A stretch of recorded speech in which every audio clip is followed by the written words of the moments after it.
ओम शक्ति नमः। ज्योतिष ज्ञान विज्ञान कार्यक्रम में आपका हार्दिक स्वागत है। और हम पुनः आपके सामने जो प्राचीन विज्ञान है वो किस तरीके से ज्ञान बन करके आपका कल्याण कर सके और ज्योतिष के माध्यम से आप अपनी मंजिल को तलाश कर सकें। हमारा प्रयास इस प्रकार से कि आप इसकी मूलभूत जो जानकारी है वो हासिल कर पाएं। और ये एक सामान्य सी बात है, प्रत्येक क्षेत्र में इस बात को आप देख सकते हैं कि जिस चीज़ का ज्ञान आपको थोड़ा सा भी, बहुत सारी चीज़ें ऐसी हैं जिनके बारे में आप थोड़ा ही ज्ञान रखते हैं लेकिन उसका भरपूर उपयोग करते हैं। एक व्यक्ति मोटरसाइकिल चलाता है, वो उसकी संबंधित कुछ ही बातों को जानता है, उसके संतुलन को जानता है, टायरों की हवा को जानता है, ब्रेक को जानता है, एक्सीलेटर को जानता है, क्लच को जानता है। 5-7 जो उसकी मूलभूत बातें हैं, उसको ऑपरेट करने की जो बातें हैं, उसका नॉलेज उस व्यक्ति के पास में है।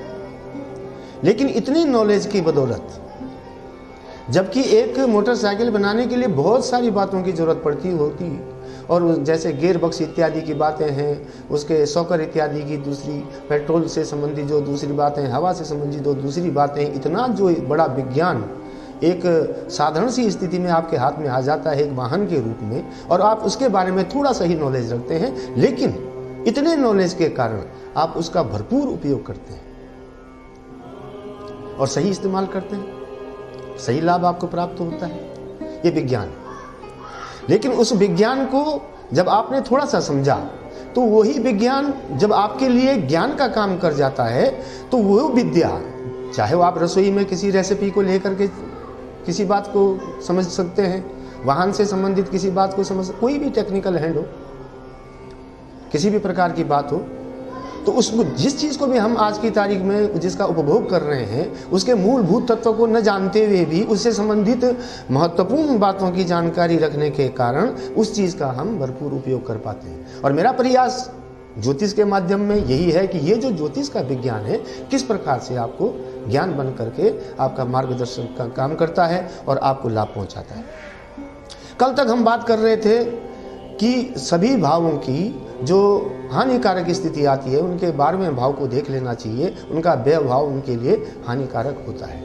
अब ज्योतिष में एक अच्छी स्थिति दूसरे पक्ष में, जैसे व्यय भाव हानिकारक भाव में आते हैं उसी प्रकार से लाभप्रद भी भाव हैं। तो प्रत्येक भाव का अपने से पंचम और नवम विशेष करके ये जो भाव उसके लिए होंगे हमेशा शुभ होंगे। इनको भावों के ऊपर भी रख लेना चाहिए। अगर हम सप्तम भाव की बात कर रहे हो तो सप्तम से पंचम को भी देख लें कि उसकी क्या स्थिति है। तो सप्तम से जो पंचम का हिसाब बैठता है वो एकादश भाव बैठता है, उसकी शुभता उस पर निर्भर करती है। और वो ये जो गणित है ये फलित में समझ में आता है कि अगर हम सप्तम भाव से अगर पंचमेश को देखेंगे, पंचम को देखेंगे और पंचम भाव को देखेंगे तो 11वें भाव की गणना करेंगे। अब इधर अगर हम व्यापार की बात करते हैं, 11वां भाव आमदनी का भाव है और सप्तम भाव दैनिक रोजगार का भाव है। तो स्वाभाविक बात है कि दैनिक में जो आप रोजगार कर रहे हैं, जो प्रयास कर रहे हैं, जो प्रयत्न कर रहे हैं, जो भी कार्य अपना संपादित कर रहे हैं रोजाना, उससे अल्पतो आपको आमदनी की तो प्राप्ति होनी है। और वो एकादश भाव से आमदनी की गणना की गई है, उसका विचार एकादश भाव में किया गया है। तो स्पष्ट समझ में बात आती है कि अगर हम सप्तम भाव के पंचम भाव को देखेंगे तो 11वां भाव बैठेगा और वहाँ आमदनी का भाव है, और इससे स्पष्ट पता लग जाता है कि इस व्यक्ति की आमदनी किस प्रकार से होगी, इसका दैनिक रोजगार कैसा होगा और उससे इसको आमदनी किस प्रकार से प्राप्त होगी, ये स्पष्ट बात है। उसके साथ हम उसका एक और भाव, हमने कहा कि पंचम और नवम जितने भी भाव बैठेंगे, प्रत्येक भाव का पंचम और नवम जो भाव बैठेगा, जो स्थान बैठेगा, उसके लिए परम शुभ होगा। वहाँ पर अगर अच्छे ग्रह बैठे हों तो उसका तो और ही लाभ विशेष होगा। अगर पाप ग्रह बैठे हों तो उसका थोड़ा सा प्रभाव घट जाएगा, कुछ खराबियाँ भी आ सकती हैं, लेकिन शुभ तो जरूर रहेगा। अब अगर हम सप्तम से नवम की बात करते हैं तो सप्तम से नवम का जो भाव बैठा वो तृतीय भाव बैठा। अब सप्तम रोजगार इत्यादि की बात करते हैं तो तृतीय भाव हमारी मेहनत का भाव है। तो हम किस प्रकार की मेहनत अपने दैनिक रोजगार पर कर रहे हैं। अब देखिए यहाँ पर एक सीक्वेंस बन जाती है, तृतीय, सप्तम और एकादश। यानी हमने बात तो करी थी सप्तम भाव की कि सप्तम भाव में दैनिक रोजगार इस व्यक्ति का कैसा होगा। उसके लिए हमने उसकी डिटेल अगर हमने देखना चाहिए तो पहले ये देखा कि उसका नवम भाव बैठा तृतीय भाव।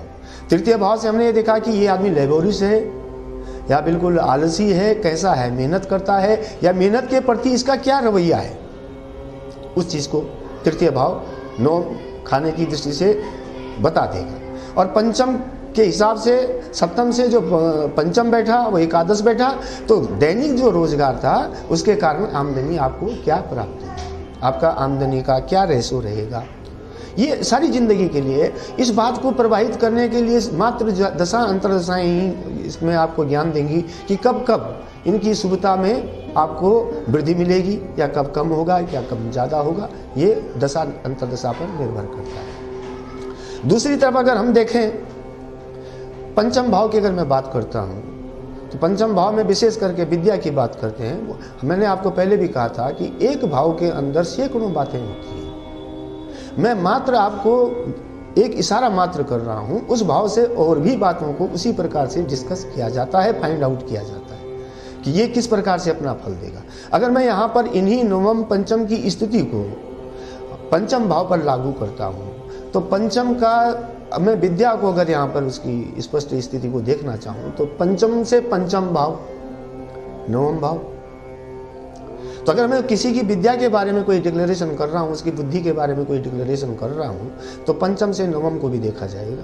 पंचम से जो पांचवा बैठेगा नवम खाना बैठेगा। और नवम पहले से निर्बाध रूप से बिल्कुल आपको कहा था कि ये भाग्य का स्थान है और बहुत महत्वपूर्ण है। और अगर उससे हम नवम पर जाते हैं तो नवम बैठा लग्न, लग्न जहाँ से आपकी कुंडली शुरू होती है, जहाँ से आपका लग्न जो है, एक तो नवम बैठ गया लग्न और पंचम बैठ गया नवम।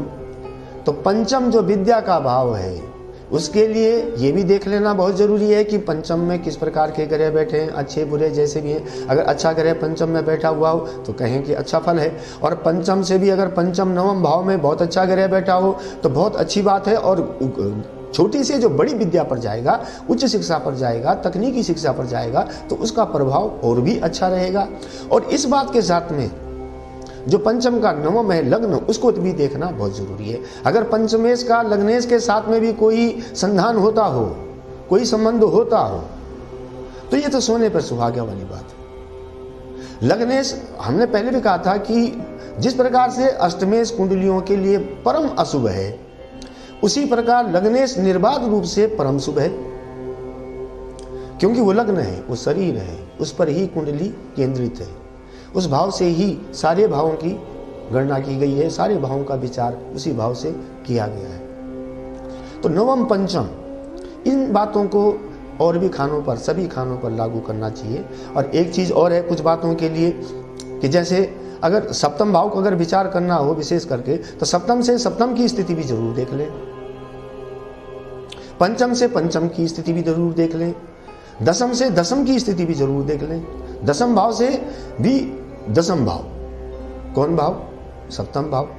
अब दशम से दशम भाव, सप्तम भाव, अब दशम कर्म का खाना है और सप्तम दैनिक रोजगार का खाना है। तो कर्म और रोजगार का जो संबंध है वो स्पष्ट रूप में समझ में आता है। तो अगर सप्तम भाव का और दशम भाव के ग्रहों का आपस में कोई तालमेल हो रहा हो, राशियों का कोई तालमेल हो रहा हो और अच्छा तालमेल हो रहा हो तो बहुत ही उत्तम बात है, बहुत ही उत्तम फल की प्राप्ति की आशा है। इसी प्रकार से अगरचे मैं 11वें भाव की बात करूं तो 11वें से भी 11वां भाव, वो भी उसके लिए शुभ भाव है। और वो शुभ भाव कौन? 11वें से 11वां नवम भाव। अब 11वां आमदनी का भाव है और नवम भाग्य का भाव है। अब इस केमिस्ट्री को आप यहां पे समझिए कि आपकी आमदनी को आपका भाग्य ही तो प्रभावित करता है। ये तो हम पहले भी इस बात को कह चुके हैं, बहुत बार कह चुके हैं कि भाग्यम फलेत सर्वत्र न विद्याम न पौरुषम। अगर भाग्य अच्छा है तो व्यक्ति का थोड़ा सा परिश्रम भी उसको अपार सफलताएं दिलाता है। और अगरचे उसका भाग्य उसको साथ नहीं दे रहा है, तो उसकी कठोर मेहनत भी उसको सही परिणाम नहीं दे पाती। इस बात के लिए विस्तार के लिए रोजाना हम ज्योतिष की चर्चा आपके साथ कर रहे हैं, और इस कार्यक्रम को रोजाना आप देखते रहें इसी समय पर और बढ़ाते रहें अपने ज्योतिष के ज्ञान को। ओम